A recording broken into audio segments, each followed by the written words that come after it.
भाई मैं दावा के साथ कह सकता हूँ ये फैक्ट तुम्हारा दिमाग हिला कर रख देगा। हमारे सोलर सिस्टम में एक ऐसा भी प्लैनेट है जिसमें एक दिन खत्म होने से पहले उस प्लैनेट का 1 साल कंप्लीट हो जाता है। जी हाँ, मैं बात कर रहा हूँ हमारे सोलर सिस्टम में मौजूद प्लैनेट वीनस की। देखो, वीनस का 1 साल 225 अर्थ डे में कंप्लीट होता है। मतलब अर्थ पर 225 दिन कंप्लीट होते हैं, तब वीनस का 1 साल कंप्लीट होता है। और वीनस का एक दिन कंप्लीट होता है 243 अर्थ डे में। मतलब अर्थ पर 243 दिन कंप्लीट होते हैं, तब वीनस का एक दिन कंप्लीट होता है। मतलब वीनस का एक दिन कंप्लीट होने से पहले वो सन का एक चक्कर लगा लेता है और उसके 1 साल कंप्लीट हो जाते हैं।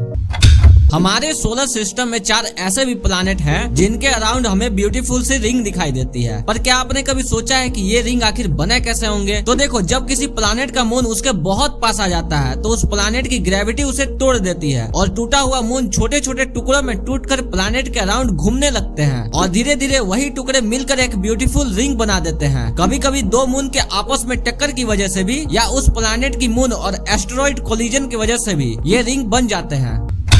क्या आपने कभी सोचा है चांद पर इतने सारे गोल गोल गड्ढे क्यों होते हैं और मीटियोराइट्स क्यों नहीं दिखते? असल में जब कोई मीटियोराइट्स चांद से टकराता है तो उसकी स्पीड इतनी ज्यादा होती है कि एक पावरफुल एक्सप्लोजन होता है और इस एक्सप्लोजन में मीटियोराइट्स खुद ही पिघल जाता है या गैस बनकर हवा में उड़ जाता है। जो थोड़ा बहुत बचता है वो छोटे छोटे टुकड़ों और डस्ट के फॉर्म में इधर उधर फैल जाता है। इसीलिए हमें मीटियोराइट्स नहीं, सिर्फ उसका बना हुआ गोल क्रेटर दिखाई देता है। और सबसे इंटरेस्टिंग बात, चांद पर न हवा है न पानी, इसीलिए निशान करोड़ों साल तक वैसे के वैसे ही बने रहते हैं। आपको अगर ये वीडियो पसंद आई तो लाइक जरूर करना और मैं एक नया कंटेंट क्रिएटर हूँ, इसलिए सब्सक्राइब करके मुझे सपोर्ट जरूर करना।